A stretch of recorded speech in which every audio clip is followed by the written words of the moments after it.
Você mora no Rio de Janeiro e já visitou a Quinta da Boa Vista? Ainda não?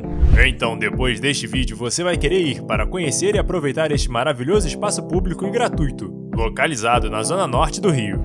E você que já conhecia o lugar, não saia do vídeo, porque hoje eu vou te contar curiosidades que certamente você não conhecia sobre a Quinta.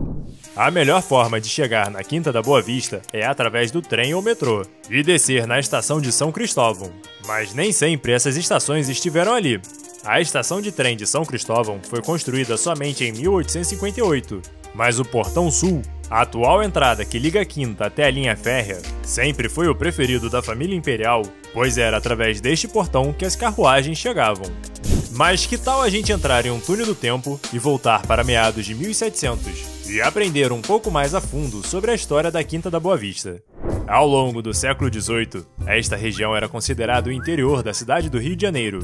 Nesta época, o Rio se limitava às imediações do que hoje é o centro da cidade e pedaços dos bairros de Flamengo e Urca. Onde hoje temos a Quinta, era uma grande fazenda administrada pelos jesuítas. Esta fazenda se estendia das margens do Rio Maracanã até as imediações do atual bairro de Inhaúma. O acesso dessa propriedade era muito precário. A região ficava cercada pelos rios Joana, Maracanã e o Rio Comprido, na qual desaguavam no Mangal de São Diogo, uma região pantanosa que se localizava onde hoje estão os bairros da Cidade Nova, Estácio e Catumbi. A existência desse mangue fez com que a região fosse acessada somente via barco por muitos anos, e seria somente em meados do século XIX que o Mangal de São Diogo seria aterrado, facilitando o acesso à região. Já em 1759, os jesuítas passariam a enfrentar represárias da família real portuguesa, devido às suas grandes propriedades na colônia brasileira. Com o intuito de centralizar a administração da colônia ao máximo nas mãos da coroa, e na tentativa de superar uma crise econômica que Portugal enfrentava, a realeza de Portugal decidiu por confiscar as fazendas jesuíticas no Brasil e iniciar um processo de separação do Estado com a religião. Dessa forma, a então fazenda foi confiscada e dividida em 200 lotes que seriam leiloados. A Quinta da Boa Vista era um desses lotes que seria comprado por Elias Antônio Lopes, um rico traficante de escravos e comerciante local da cidade do Rio de Janeiro. Elias iniciaria a construção do casarão que hoje abriga o Museu Nacional em 1803 e, após a conclusão, nomearia a região de Quinta do Elias. O comerciante havia comprado o terreno para transformar em uma fazenda de criação de gado, com o objetivo de abastecer a cidade. Mas você deve estar se perguntando agora, Quinta do Elias? Quinta da Boa Vista? De onde vieram estes nomes? A palavra quinta significa propriedade rural, uma fazenda. Logo, quando Elias nomeou a região de Quinta do Elias, significava Fazenda do Elias.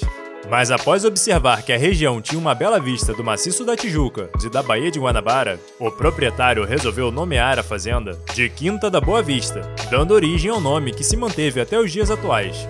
Com a vinda da família real portuguesa para o Brasil, fugindo das crises que a Europa vivia no alvorecer do século XIX, as chamadas Guerras Napoleônicas, muitas propriedades foram confiscadas para abrigar os membros da família real e agregados que vieram junto à corte. Nestas casas que eram confiscadas, se pregavam nas portas as insígnias PR, que significa Propriedade Rural.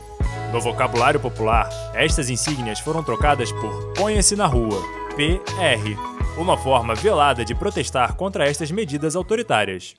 Elias, o proprietário da quinta, ciente de que sua propriedade poderia ser alvo do confisco real, decide tomar uma iniciativa e uma medida desesperada para não ficar no prejuízo. E no dia 1º de janeiro de 1809, ele oferece a Quinta da Boa Vista como presente de Ano Novo à família real.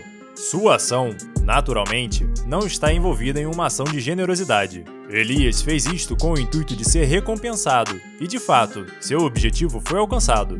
Após a mudança da família real para a Quinta da Boa Vista, Elias recebeu a condecoração de Alcaide-Mor do Rio de Janeiro, um cargo administrativo na colônia, além de uma soma em dinheiro.